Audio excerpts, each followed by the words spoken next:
computer. All right. Hey, what is today? Come on, Bailey, what is today? Best day ever. Awesome. Okay, so this is where I do this whole thing as a teacher. We call it a check for understanding, just to kind of be sure that everyone's rocking. We're staying checked in. So I came in here and I talked about all the biomechanics stuff. Did y'all listen to biomechanics stuff and get caught up on the videos? Yeah. Okay, you did not, right? Okay, so here's what happens. That's on your YouTube video? Yes, sir. So, and I sent y'all an email about exactly what I call them. So here's what we have to do. For the sake of summer school, we got to keep moving forward. So I'm going to do a quick review, and we're all going to stand up and move a little bit in the room. So if you want to stand up with us at home to move around a little bit, remember where your camera is when you stand up. So just pay attention to that. Hey, Malik. Malik's in the house. So, all right. So stand up and move around. All right, so one of the first things that we talked about, and I told you all that we are going to skip all the stuff on levers because Dr. Priest loves levers. I'm not crazy about levers. I've never had a client or an athlete say, hey, Miss McKay, what class lever is this that we're doing right now when we do a squat?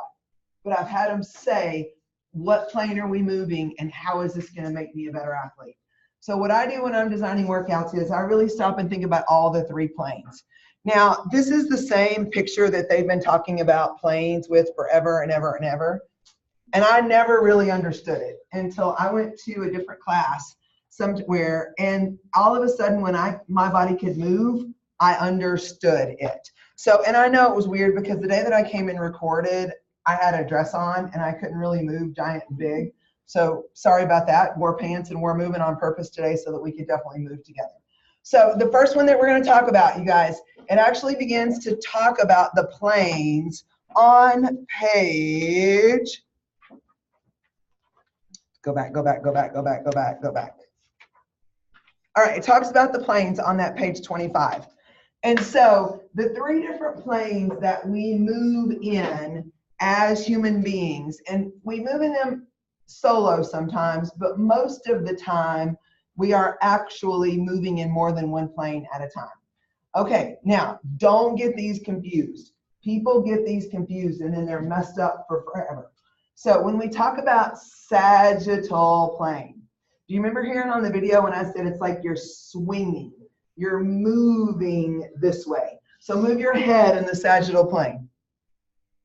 Okay, now here's the whole thing. Move your torso in the sagittal plane. Very good. Move your knee in the sagittal plane. Just your knee. You're moving your hip there. Now move your hip in the sagittal plane. So your hip is moving huge, swinging back and forth like a pendulum. Okay, now here's what we need to remember is move your arms in the sagittal plane. Arms in the sagittal plane.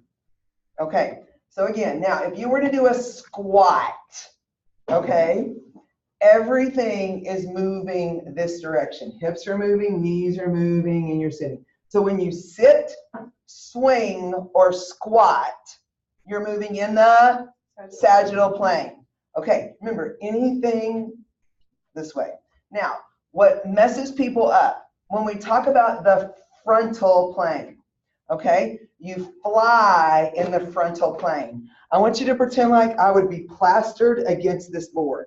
Anything you do that you're plastered against the wall, that is the frontal plane. Again, so I could, okay, I can move like this. What is this? Frontal plane. What is this? Frontal plane. What is this? Frontal plane. What is this? Frontal plane. So anything you can do plastered against the wall is what plane? Frontal plane. Sagittal. And what messes people up is, okay, people think that they're moving front and back, so they call that frontal. Don't do that, okay? Frontal plane is up against the wall. Frontal, flat against the wall. Frontal, flat. Frontal, flat. Okay? So again, moving your head in the frontal plane, show me. Okay, moving your torso in the frontal plane, moving your shoulders in the frontal plane. Okay, here's what's cool. All right, now, this is going to get tricky in a minute. Okay, here's when we start to talk about the transverse plane. Okay, transverse plane comes mainly from the shoulder, okay, because it twists back and forth.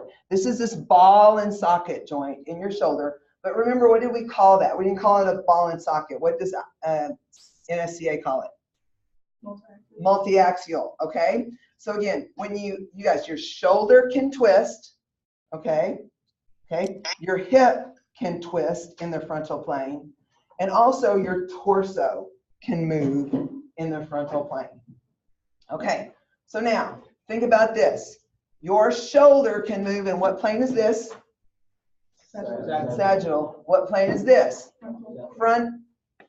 Frontal, flat against the wall. Okay, what is this? Transverse. Twist is transverse. Twist is transverse. Okay, so here's the thing. My hip is moving in what plane right now? Frontal plane. My hip is moving in the sagittal. My hip is moving in the... Okay, so let's just say now, okay, Shelby, can you see me decently? Jasmine, hi Jasmine. Okay, so let's just say that all of a sudden, I'm going to do two different things right now. You keep doing play by play. You keep giving me the plane I'm moving in, okay? Keep saying it, keep saying it, keep saying it, keep saying it. Still transverse because you got to get back out of it, okay? All right, so go again. Play by play. You ready? Transverse, sagittal, frontal, transverse. It's like Mother May I. Okay, come on, come on. So again, where did I twisted? I was still here, but then I moved. So it's going to be a minute by minute play by play.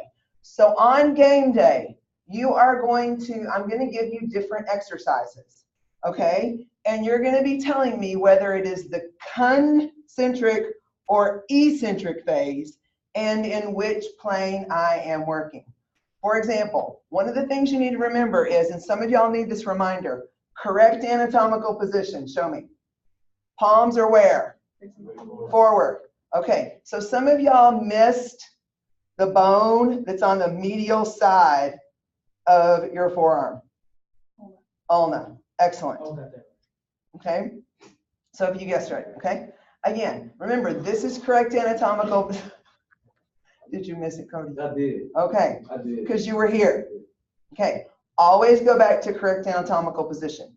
So for example, if I give you the muscle, let's say I say bicep, and I say dumbbells moving towards your shoulders, and what muscle is concentrically, is it, if I'm talking about the bicep muscle, would you put concentric or eccentric in the blank? No. Concentric. Okay, so for example, let's just say the exercise, getting correct anatomical form. Okay, let's just say that the exercise is a tricep extension. Okay, so when I'm talking about the tricep, but I'm talking about when the dumbbell moves back to the midline. Okay, so if I'm here, I'm going here. So I'm talking about this action right here. Which plane am I moving in? Sagittal plane. And what is the tricep doing? Is it concentrically contracting or eccentrically contracting? That's when the muscle expand, right? When I'm going from here to here. Okay, that's the eccentric contraction. Because those muscle, you're right, because the muscle fibers would be shortening here in the tricep. In the tricep. Think about it. If you're pushing them back, those muscle fibers are shortening. And during that eccentric phase right here, they would be lengthening. For example, if this were my dumbbell, okay, concentric in the tricep, eccentric in the tricep. Okay, but what plane was I moving in? Okay, remember, Don't mess me up. I know. The only way to put frontal is if you're what? If you're flat against the wall. That's the only way the frontal plane moves. But now, we can kind of mix them up together. Okay, so if you're watching at home, I'm going to give play-by-play, okay, because I really could hurt myself right here. Y'all know something out of the booth? Yeah. Ah, doing good, doing good. All right, so let's just say, I'm stepping down. Hey, Erica, what's up? We're glad you're here, buddy. Okay, so if you're running play-by-play, I am standing in a position that my feet are side by side. Okay, now what I'm going to do is I'm going to step out wide into a squat position. How did I just move? Which plane? Frontal plane. I'm going to do a squat. Okay, now all of a sudden I'm going to come back to the midline with everything. How did I just move? Frontal plane. Very good. Now I'm standing up. Sagittal. Very nice. Okay, starting with my feet side by side again. I'm stepping out wide. I'm rotating through my cores. Okay, now I am coming back. Transverse. Squatting. Sagittal plane. Rotating. Transverse. Coming back. Transverse. Moving side to side. Very good. Coming back up. Now you're on from here to here. Where did I go first? Frontal. Sagittal. Okay. No, you got that. So you'll get to where you're good at that. Now, have a seat. Now, let me tell you why I think that is critical. Because when you are designing a workout, I hope I left one good one right there. When you're designing a workout for someone, you need to always ask yourself, have I moved in the sagittal? Have I moved in the frontal? And have I moved in the transverse? So again, I always say, have I done something in all of my workouts to meet these check marks? Because if I don't train this way, I'm going to lose the ability to move that way. Okay, you guys think about this. What plane do we overuse? We overuse the sagittal plane. So what we need to do is we need to do two things. Either we need to move backwards in the sagittal plane occasionally, because what would we be working in? Posterior chain. We overwork anterior chain in the what plane? Okay, now what I will think we all need to do is we need to do more lateral motion. Okay, which plane is this? Frontal. So again, sometimes start and work with maybe get a heavy kettlebell. Maybe you're going to do like a big goblet squat, and occasionally step out to the side, do that squat and come back in on the way up.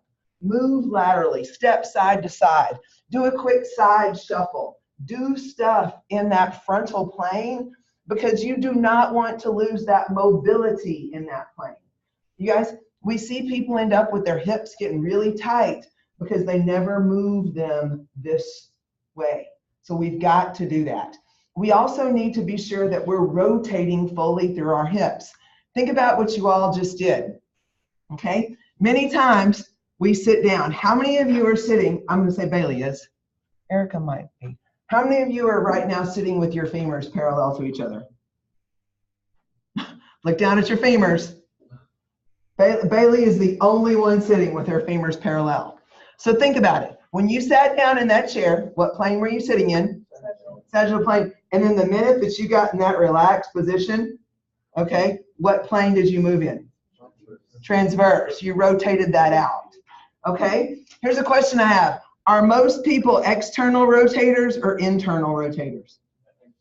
External rotators, which you guys, that ends up causing even more trouble on our knees, which sometimes from the hip, not from the knee.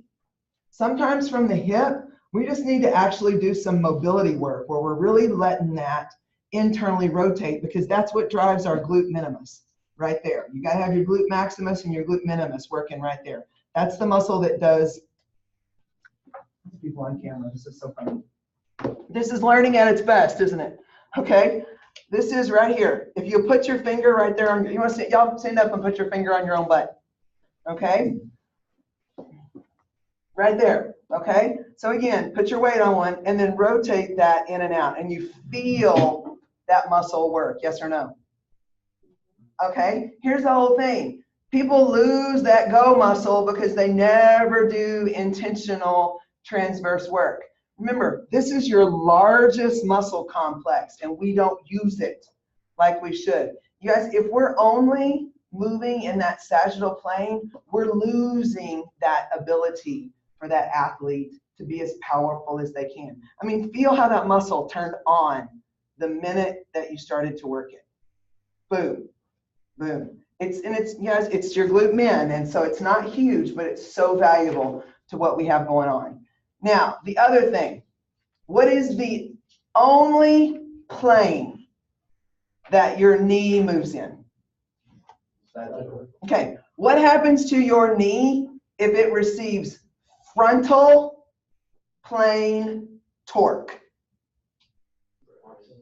Okay, remember, the knee should not ever deliver that side kind of torque. Okay, what happens to the knee when it receives it? I was going to say, yeah, exactly, MCL tear, if it receives external frontal plane torque. Now, here's the whole thing. Remind me, you're smart people, what kind of joint is the knee joint and also the elbow joint? Uniaxial. So it only moves in one plane, which is which plane? Only moves in the sagittal plane. Now, here's what's beautiful. By design, we have been built to keep our knees safer, okay? So what we know is, if when we're training an athlete to get their heels off the ground, because remember, do you want your heels, can you move fast when your heels are planted? No. So when we teach athletes to be moving without their heels grounded, if for some reason the knee receives a little bit of frontal plane torque, which joint jumps in to save it? The hip, because the hip can move in which plane? It can move in the transverse plane because it's multi-axial. Cody, can you say that again? Okay, so if all of a sudden, let's just say I have, let's just say I have a line. This is one of the reasons, you guys, that linemen always wear the knee braces now, because it's preventing frontal plane torque. Okay, so let's just say that I have someone coming at me from the side, but I'm in a ready position with my heels off the ground, which means I'm basically able to move. Remember, when you're back on your heels, you can't move. Okay, so if I'm forward and I receive torque without my heel planted, I can actually pivot. Because again, if I'm getting the torque here without my heel planted, I can pivot a little bit on the ball of my foot. But where is that pivot point? It's coming from the hip. So people say, oh, but Miss McKay, your knee moves in the transverse plane. No, it does not. What moves in the transverse plane? And the knee follows it, thank God. Amen? Yes? Because what would happen if that knee didn't follow? Okay, it's over with. Now, here's the whole thing. Think about this. What if you got an athlete with their heels planted, okay, and for some reason the body goes, the hip goes, but the heel is planted? Does the knee receive transverse plane torque well? No, your knee does not rotate, does it? Okay, so what is the only plane that your knee moves in? Sagittal plane. You guys, it's the same thing with your elbows. Okay, you've got to keep your heels off the ground. You cannot move fast with your heels on the ground. You guys, getting your heels off the ground is what keeps your knees safe. Okay, so do you understand the planes? Okay, so if you watch the videos, that was kind of a refresher, but y'all sit down. Awesome. Okay, awesome. Now, again, you can look at this sweet girl on page 26 and 27 if you're needing to get a little bit more help on that. Okay, tell me about F equals MA. What is that? Force equals what? Mass times acceleration. Now, when we talk about mass times acceleration, if we have an athlete, and I mentioned this in the video, that tends to gain a whole bunch of weight, are they going to move faster or slower? Slower. We always have to be paying attention to force equals mass times acceleration. And here's the whole thing. If you've got an athlete that you're training maybe through a hypertrophy phase, don't be surprised if they get slower. There's always that point of diminishing returns, that sweet spot where you're as forceful as you can exhibit as much mass to deliver acceleration. Because the whole thing, the minute that we make an athlete slower, what have we done? Exactly, we failed as a coach, which is why we have to be watching this. So many times in the off season, coaches put so much extra bulk and weight on their athletes that it actually slows them down. So we really need to be thinking and measuring force equals mass times acceleration. You guys, coaches should be great record keepers. They should be great record keepers. Okay, just hitting the high spots about things. Now, if I say, if you're going to increase the mobility of a muscle and a joint, what do you do to the stability? You decrease it. Okay, so if you're going to increase mobility, you're going to decrease stability. For example, and again, the cool picture is on page 31 in your book. When you look at the deltoid muscle, okay, remind me what kind of people you are. Okay, that deltoid muscle sits on top of what type of joint? Joint, bones. A multi-axial joint. Excellent. Okay, so here's the whole thing. That deltoid muscle needs to be able to move in which plane? Frontal, the sagittal, and the transverse. So when you look at that M on that deltoid, you can see that it has all of those thousands of feather-like arrangements. Now what we know is the more feathering, the more flying you can do, and twisting and swinging, but you lose straight on stability, which is why the hip and the shoulder are so functional. But you guys, we end up with people with shoulder and hip injuries all the time. True or false? Okay, the function is huge, but there's a cost-benefit analysis. So the more mobility, the less stability that you have. Okay, that's going to be a question. The more mobility, the less stability that you will have. Okay, now, is there a reason that question? Okay, the more mobility, the less stability. Okay, and the other example that I gave is on L. That's that longitudinal muscle of your rectus abdominis. Okay, look at those fibers do not feather. They run side by side in parallel. See, I see it. Okay, now here's what we know. Your rectus abdominis has one job. Okay, it acts sort of as a supporter. It does. It says, what do we call a muscle that indirectly assists? Starts with an S. A synergist. Excellent, Aaron. Okay, so we know that it'll just be hanging out synergistically there. But we know that the main job of the rectus abdominis is to take us into spinal flexion. Okay, this is the concentric phase. This is the eccentric phase of the rectus abdominis movement.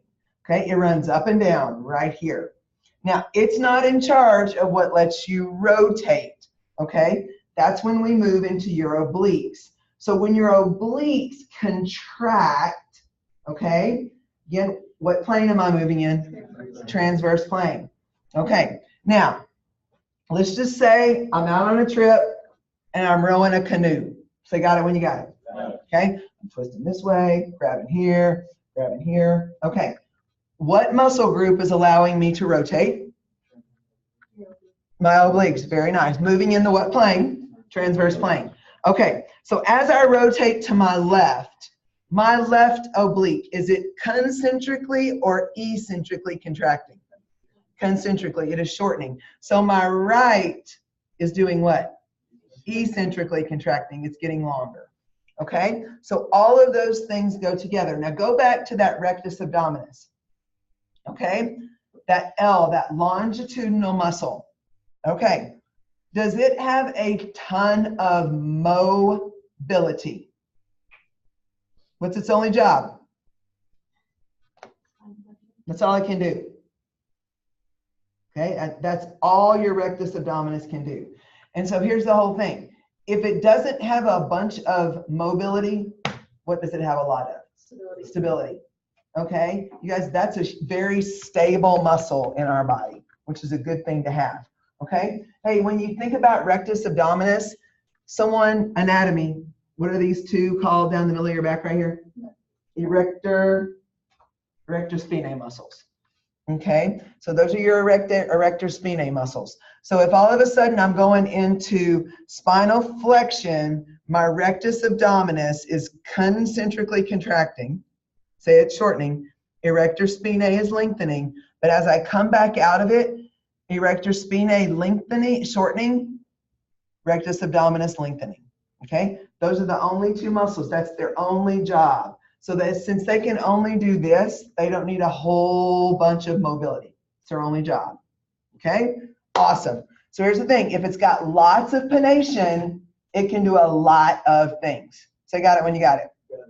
Awesome. Okay, so then we talked about, okay, on page 32, quick review, that's 32, that's concentric, eccentric, watch the video, it's there. What's it called when a muscle neither lengthens or shortens, but it's contracted? Isometric, excellent, very nice. Okay, now we talk about strength to mass ratio, just a quick revisit. When we talk about strength to mass ratio, this is whenever we're finding, you guys, this is what I like to think of as the perfect way to explain F equals MA. Okay. If I cannot accelerate my body because I have put on too much mass, then I have decreased force production, which is why, like I said, out beside, I'm on page 33, and out beside that, in my notes, in my handwriting, I have that's the athletic sweet spot of training. When an athlete can really find their strength to mass ratio. We want our athletes to be as strong as what? Strong. As what? As strong as they can, but be able to accelerate as efficient as they can. Cody, you were not wrong, Cody. Okay, you just weren't picking up the sign quick enough. Okay, so again, strength to mass ratio. We've got to be able to see this. You guys, if an athlete increases mass up to 15%, but increases force capability by only 10%, you mess with that athlete's ability to be better. So we need to think about that all the time, which I tell people, you've always got to be measuring data on your athletes. If you're not writing down the data on your athletes that you're training, or even yourself, you don't know if you're getting stronger, if you're getting faster. You don't know if you're developing more force. You guys, the one that develops the most force at the end wins. And I'm talking like 100. If you can still move your mass and accelerate it quickly, may the force be with you. Comedic pause. Comedic pause. May the force be with you. Okay? Now, in the video, I mentioned the whole thing called this classic formula, where we actually, when we want to scientifically trick it out, we can take an athlete's body weight. I want you to know that that exists. You don't have to do the math on it, but pay attention when we talk about classic formula. All right, everybody stand up again. Stand up again, stand up again. All right. So the next thing we really need to jump into is we need to jump in and talk about these different sources of gravity. Jasmine, stand up. Shelby, you standing up? If you're going to play, you got to play. Okay, so we talked about the different sources of resistance. The minute that you landed on the planet, you encountered what? Gravity. Now, here's what you do. Remember, gravity. Do it. Gravity. Okay, which plane is this? Ah, look at y'all go. Okay, so put your arms out. Everybody put your arms out. Okay, now here's the thing. What we know, look at her, she's doing the wave. What plane is Bailey waving in? Frontal plane, excellent. Now, here's what we know about the frontal plane. We know that, and what we know about gravity in the frontal plane. Here's the thing.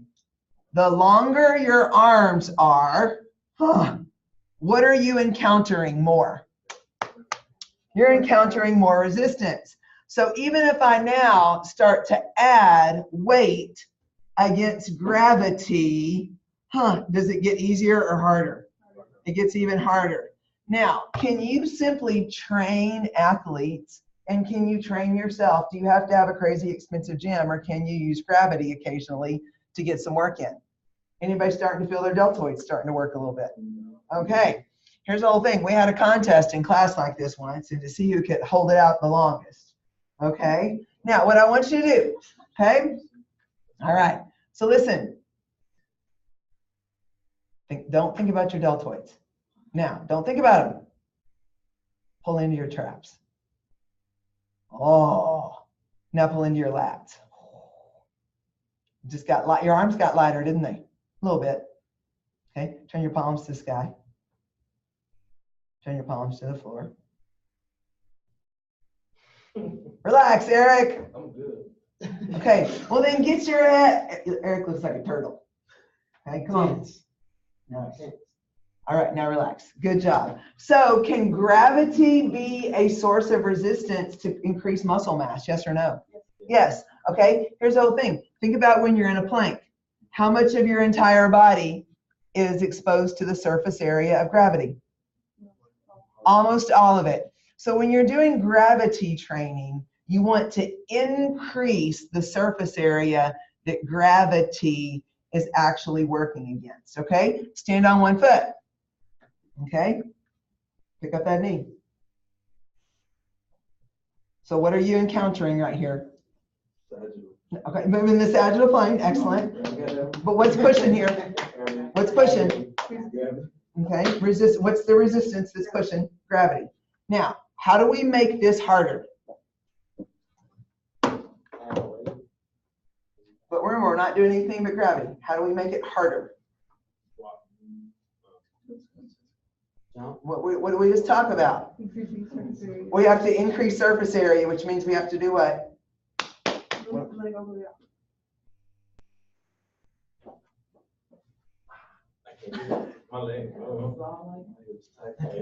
Okay, so do you see whenever you increase the surface area, did that make it harder or easier?